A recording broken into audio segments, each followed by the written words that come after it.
안녕하십니까. 학교 안전지도사 강의를 맡은 박성우라고 합니다. 앞으로 여러분들은 1차시에서 17차시까지 17시간에 걸쳐서 여러분들이 학교 안전지도사의 중요한 내용들을 강의를 듣게 되겠습니다. 주요 내용들은 학생들이 학교에서 생활하면서 알아야 될 생활안전교육에 대해서 강의가 실시가 될 거고요. 그 다음에 교통안전교육에 대해서 강의가 실시가 될 겁니다. 자, 그리고 폭력 예방과 사고안전교육, 그리고 약물 사이버 안전교육, 재난안전교육, 그리고 직업안전에 대한 교육, 그리고 마지막으로 응급처치에 대한 교육이 실시가 될 겁니다.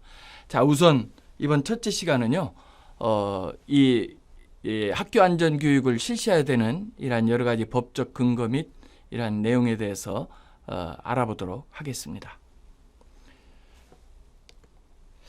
먼저 학교 안전교육을 여러분들이 이해를 하시려면 우선 안전에 대해서 알아야 됩니다. 멀랜드라고 하는 사람은 안전에 대한 정의를 인간의 행동 수정을 위해서 만들어진 조건이나 상태 또는 위험 가능성을 줄일 수 있도록 물리적 환경을 고안함으로써 사고를 감소시키는 것이다 라고 말을 했고요. 그 다음에 모르츠라고 하는 사람은 사고의 예방과 개인적 피해 또는 사고로부터 오는 재산적 손실을 없도록 하는 것을 안전이라고 이렇게 정의를 내렸습니다.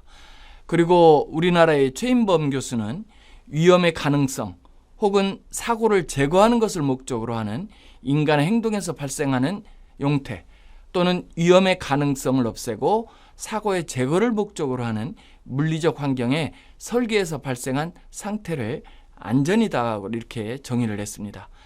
뭐 한마디로 이런 거를 줄여서 얘기를 한다면 안전이라고 하는 것은 위험의 가능성을 없애고 사고를 줄이는 것이다 라고 이렇게 말씀을 드릴 수가 있겠는데요.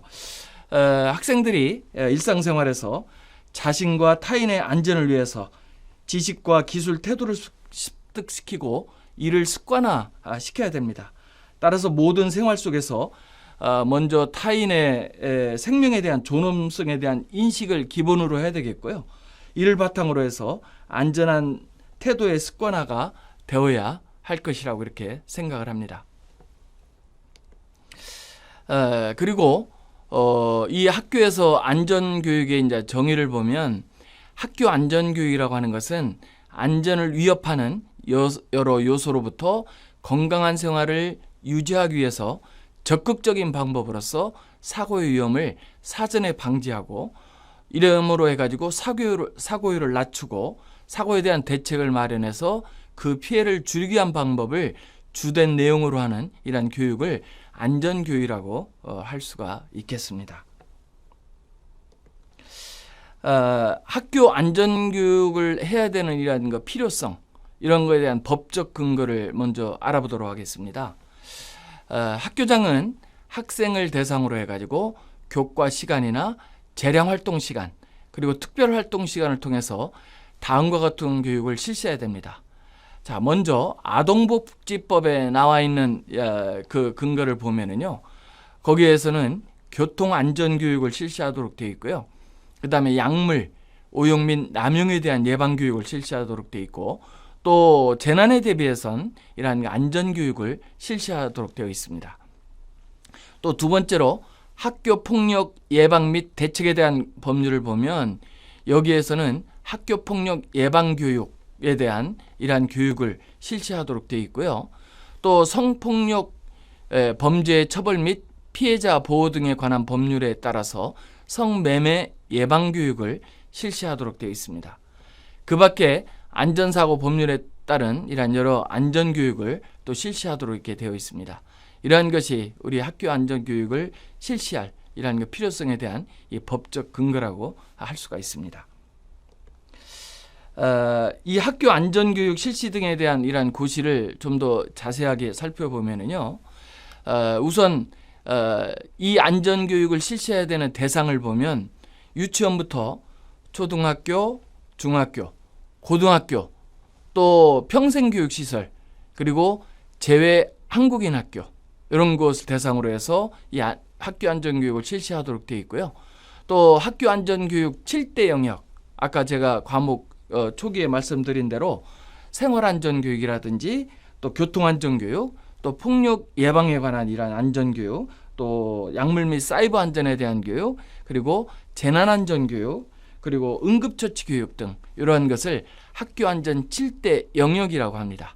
그래서 이러한 그 안전교육을 이론과 실습교육으로 해가지고 병행해서 실시하도록 되어 있습니다. 그러면 이 안전교육을 실시하는 사람은 누가 되느냐 하면 우리 학교 선생님, 교원이라든지 또 위탁받은 전문 교육기관 또는 그 단체 소속 직원 등이 이제 할 수가 있고요. 또 응급처치 교육 같은 것은 의사라든지 또 간호사, 그리고 응급구조사 등 자격증을 보유한 사람, 그리고 기타 교육감이 인정한 사람, 이런 사람들이 안전교육을 실시하도록 이렇게 되어 있습니다. 또 뿐만 아니라 학생뿐만 아니라 교직원 등에 대한 안전교육도 실시를 해야 되는데요. 교직원은 안전교육을 3년 이내에 15시간 이상 이수를 해야 됩니다.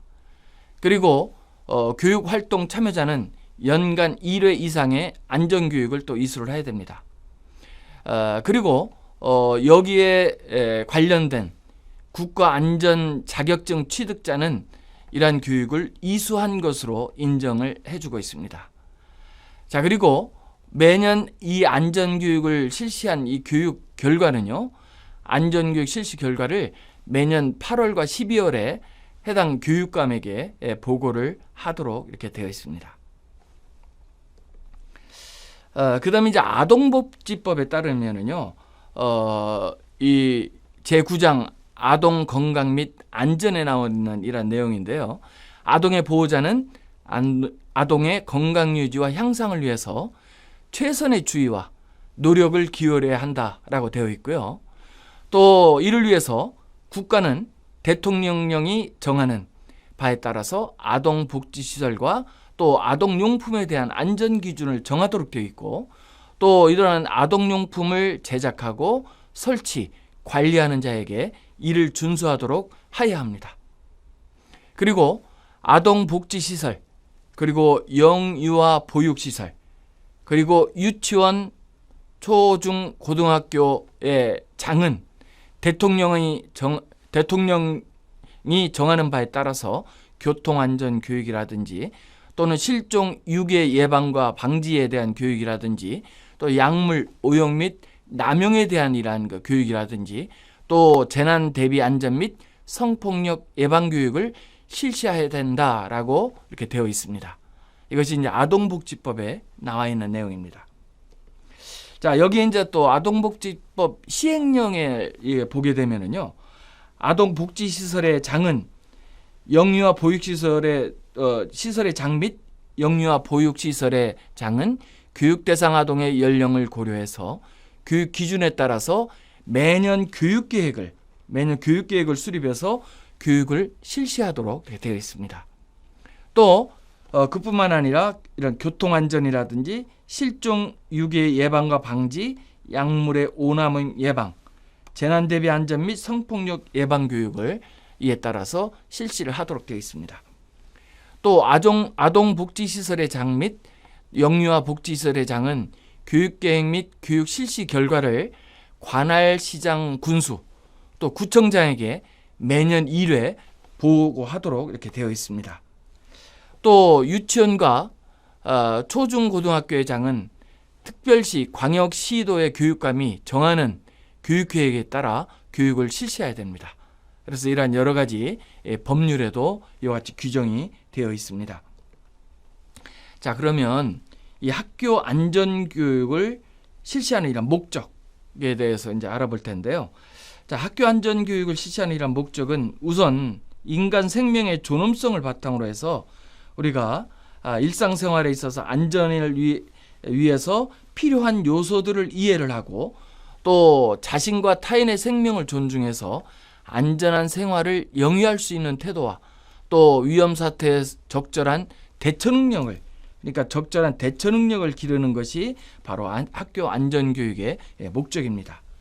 또 스스로 안전하게 행동하는 것, 이러한 것 등을 배우고 익힘으로써 자신뿐만 아니라 타인의 생명을 존중하고 질서를 준수하는 바람직한 사회인이 되는 이러한 기본적 소양을 기르는 것이 바로 학교 안전교육을 실시하는 목적이라고 할 수가 있습니다.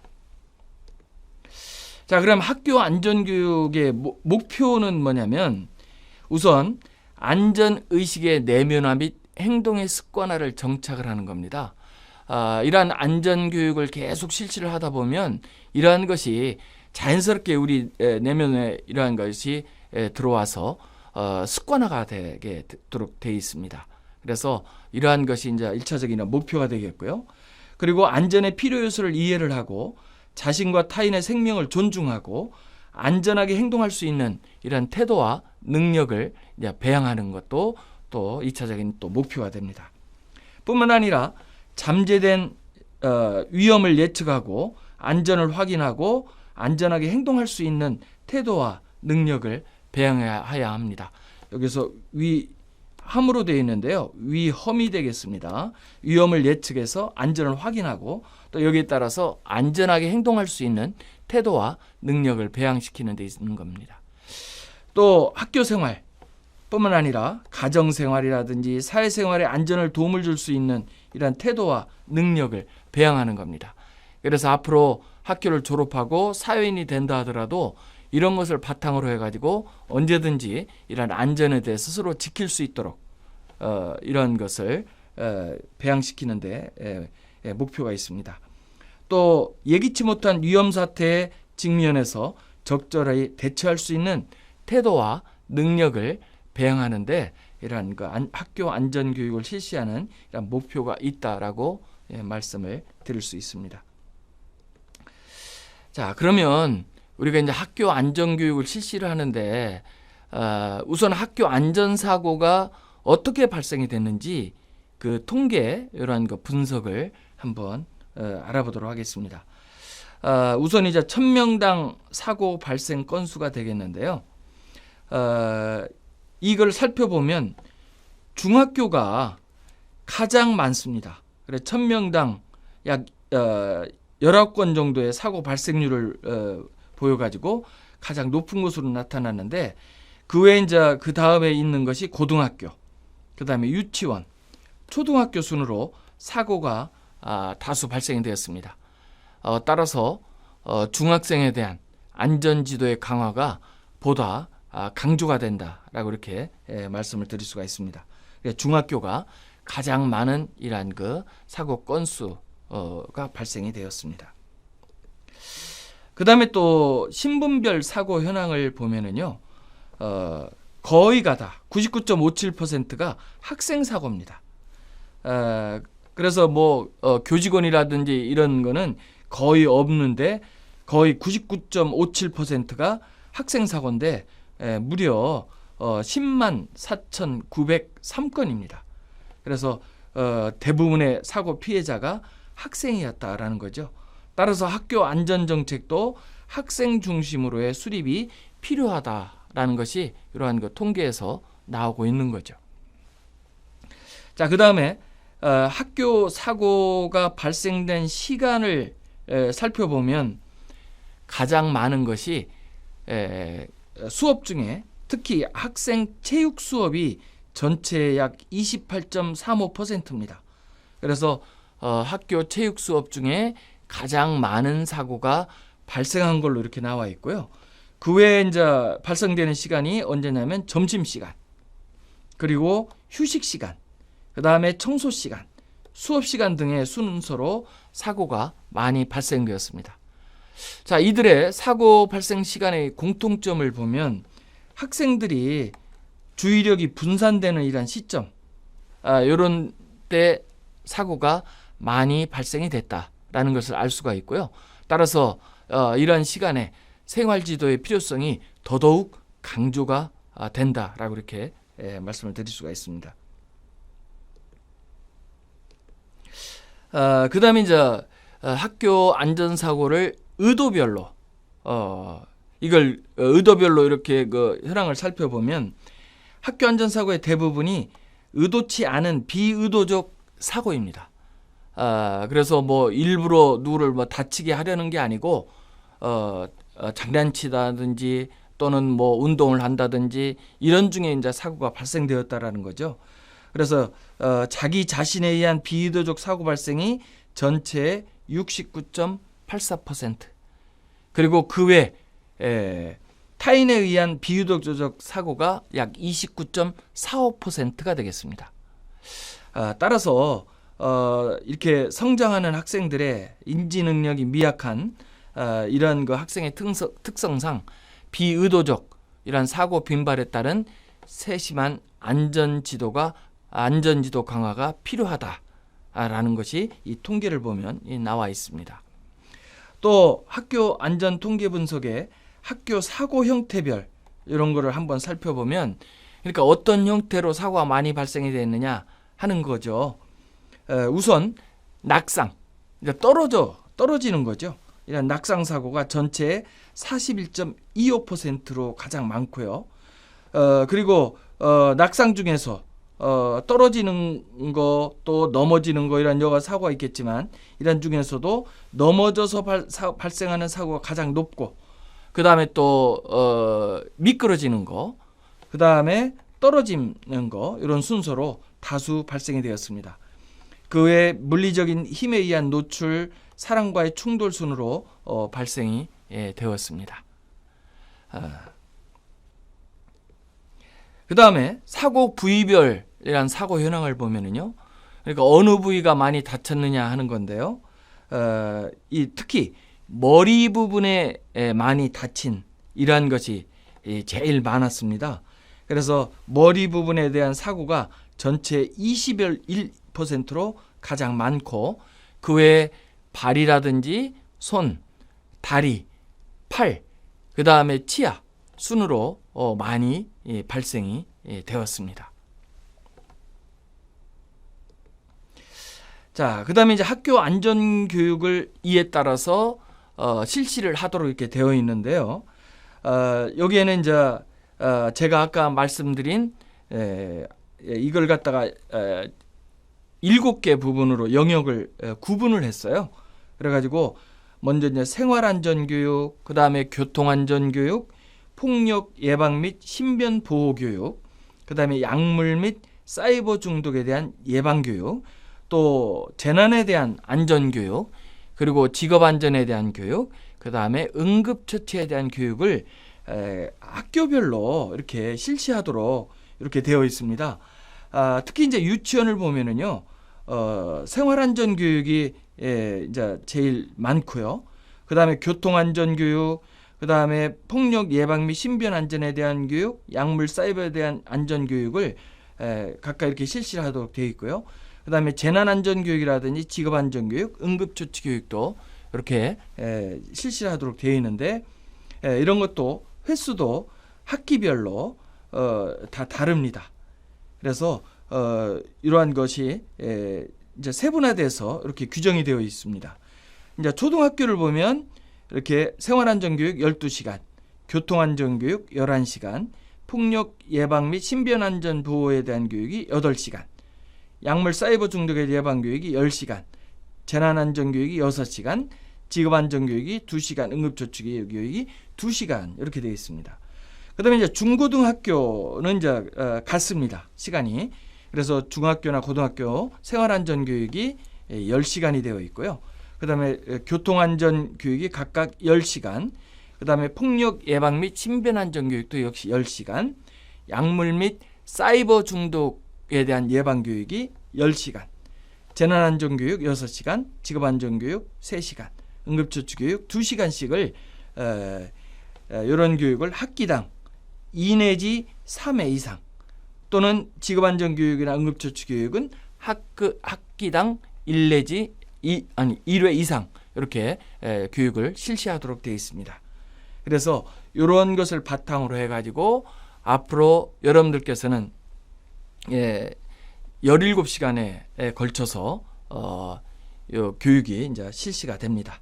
그래서 이번 시간에는 학교 안전교육에 대한 전반적인 이런 기본적인 내용에 대해서 제가 말씀을 드렸고요. 다음 시간부터 이제 본격적으로 이제 생활안전교육부터 시작을 해가지고 응급처치 교육까지 실시가 되겠습니다. 자, 이번 시간은 전반적인 개념에 대해서 제 말씀을 드렸습니다. 오늘 1차시 강의 마치도록 하겠습니다. 감사합니다.